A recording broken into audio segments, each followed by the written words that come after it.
folks. Welcome to the room.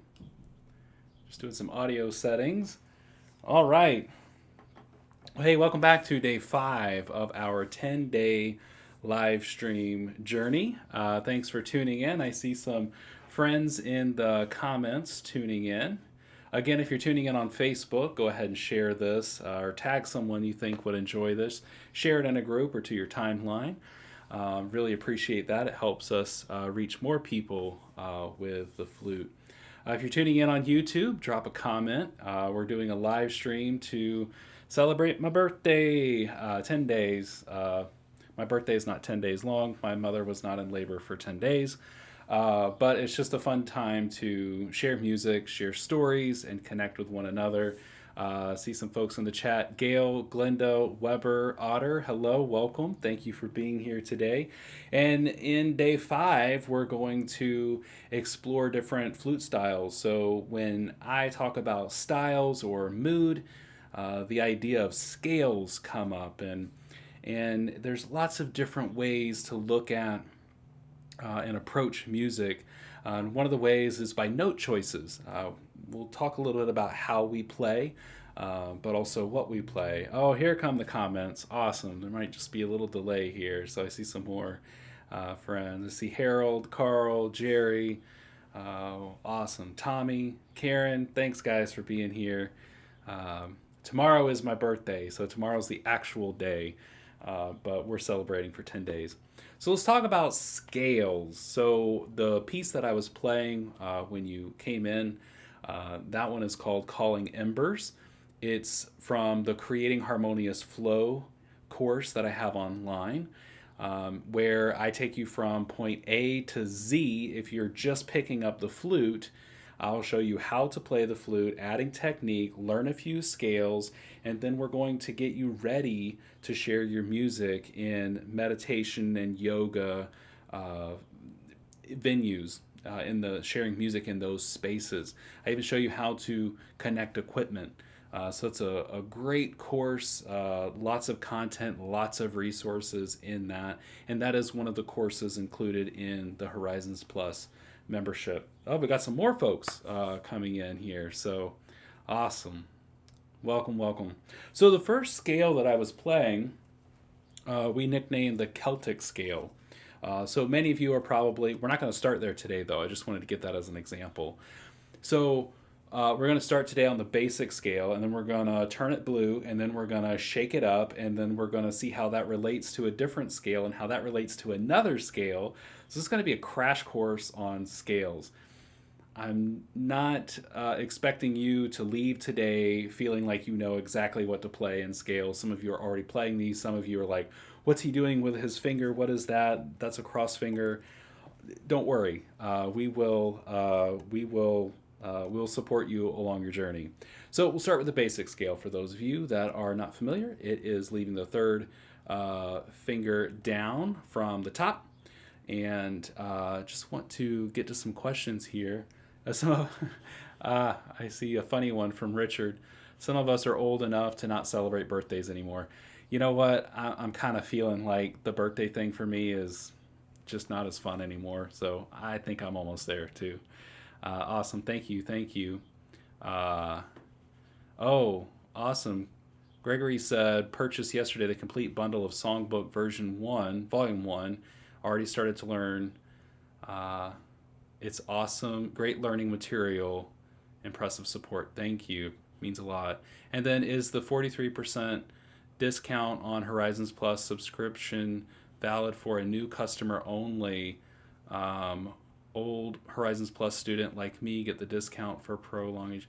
So if you're a current member, if you're on the monthly plan right now, you can go into a 6 or 12 month plan. We let Horizons Plus members know that ahead of time, that if you are a monthly subscriber but you want to jump in and lock in that low founders rate, you can do that during this promotion too. So if you have a question about that, reach us at learning@johnnylitfordmusic.com.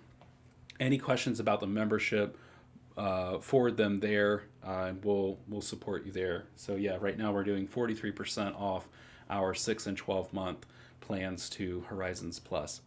Okay, we're doing the basic scale.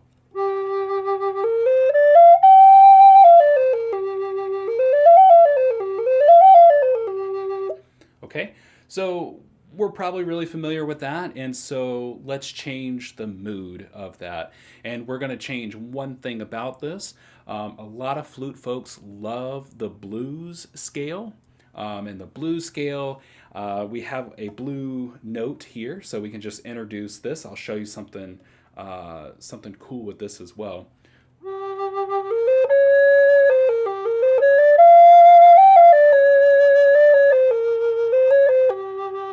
Just adding that changes the flavor, right? I didn't really change how I played, I just changed what I played. So if we wanted to adapt that and turn it blue a little bit more, the basic scale is called the minor pentatonic scale, and the blues scale is pretty much minor pentatonic scale with some attitude and sass. When you listen to blues music, it should make your nose wrinkle and your lip curl. Like, that's good barbecue, that's good blues.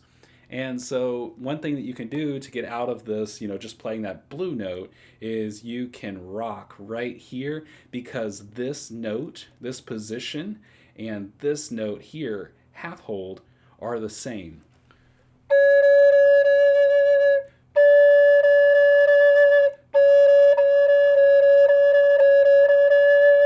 Little half hold action right there. So what that means is you are playing through the blues note when you rock or bend. I like to really rock on this one.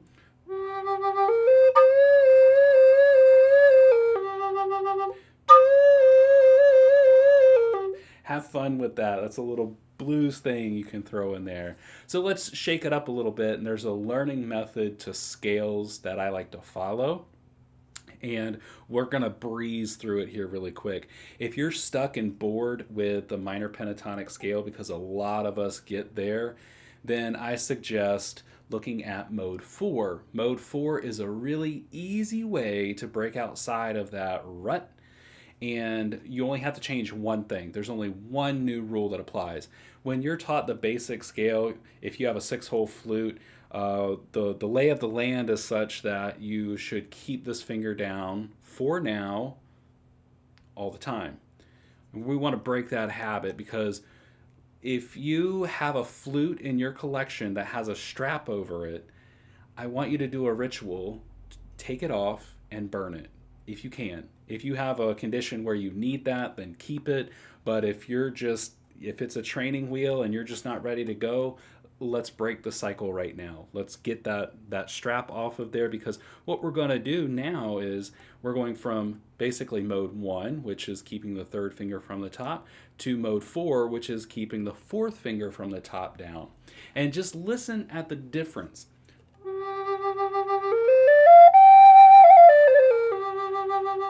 Mode 1, mode 4 is here.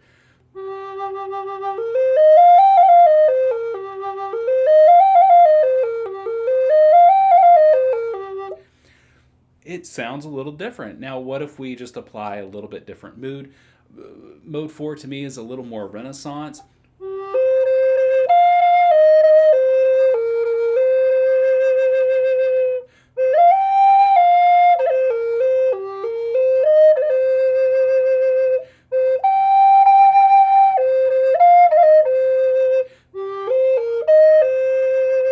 Have fun with that. Now, why did we go there to get here? Well, as you play mode 4, you're playing this position. And this position in scale degree is known as 6 flat. We call this a cross fingering because there is something down below something that is open. This is opened up now. And that rule doesn't apply when we're playing the basic scale. So this is not considered a cross fingering. This is just a normal position. This is a cross fingering. This is a cross fingering. This is a cross fingering. Okay? This is also cross fingering. This is a substitute for that one. We won't go there yet. So we now have this position where we're opening up the 3rd finger from the top. And this shows up in a lot of different scales. which is the next one that I want to show you, which is the Gypsy scale. Hang on.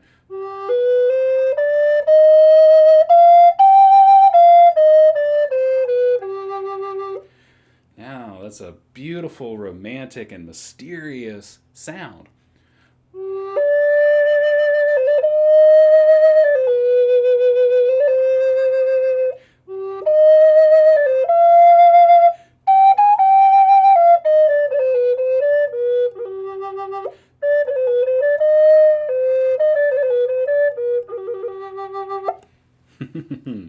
Nice. So we get a little different mood, a different style of playing.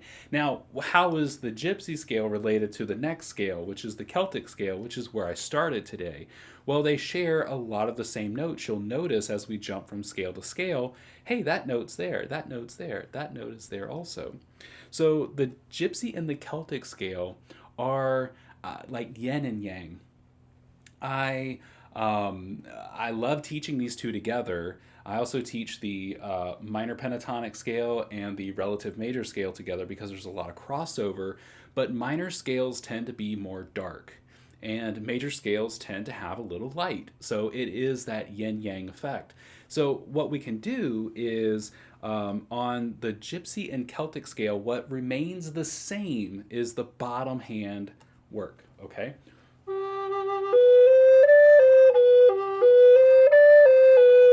Those notes are the same with the Gypsy and the Celtic. One note turns the light on or turns the light off. One note makes it major, one note makes it minor, and that is what happens next.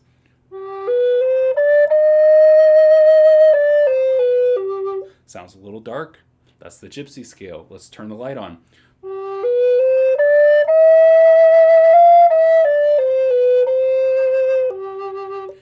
It got a little lighter. So the Celtic scale follows the same path as the Gypsy until we get to the top hand where we normally switch. Now we go here instead.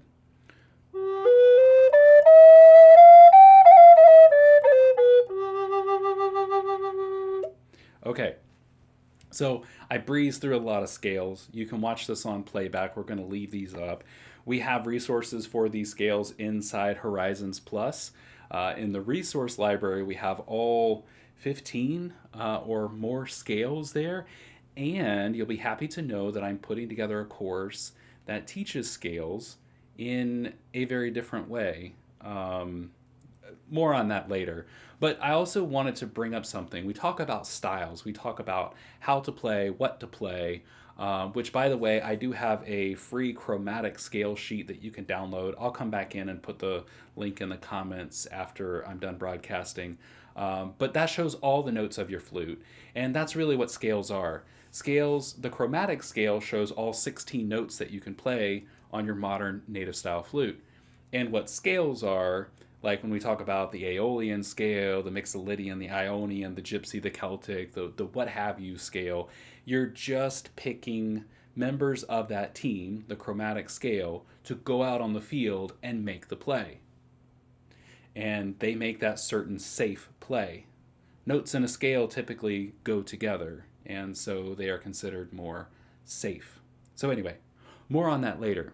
But the number one thing that affects your style and your mood when you play is this: intention. You can know all the things, but if you don't apply them, then you may play the same thing over and over. And that's really something to drive home, that I drive home in this. This is the Intentional Flute Player's Planner. We put this out earlier this year or late last year. And it's a 90-day flute transformation. And it's not just your normal journal. You can keep a normal notebook. I did for years, and I developed tools for me and students to progress faster. And so there's things in here for the week, the month, the quarter, and there's even, if you get stuck and bored and you have no idea what to do, there's 30 days of flute prompts in here for you. There's 3 of them, so there's actually 90 days of flute prompts in here for you. There's monthly assessments, there's quarterly assessments, there's things for you to keep track of what you're doing, because that's important. Our subconscious makes up stories about how our day went, how our lives are going. And if we have fact to back it up, we can make progress that way. So I have shared so much with you today. I hope you don't mind. I do want to play a song for you, another one from the Creating Harmonious Flow course. And I'm going to play the same flute. It's a little different track. And when we started today, I played the Celtic scale. So I want to close today by playing in the same key, but I want to play the Gypsy scale. So we'll turn it down a little bit and get a little mysterious. I want to thank you guys for helping me celebrate my birthday. If you're on the fence of joining Horizons, don't wait too much longer. We won't have this discount going much longer, and we would love to have you in there. The members are absolutely phenomenal. We have play-alongs, flute circles, Q&A sessions, courses. You've heard me talk about all this stuff. I really want you to know how much we have for you, support for you, community for you, involvement for you. And I just light up when I see these members in the Zoom room when we get together. So friends, thank you, and I will play a song for you. Thanks for being here today, and I'll see you tomorrow. Tomorrow's my birthday, so wear your happy birthday hat. Here we go.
See you all again tomorrow. Have a wonderful evening. See you next time.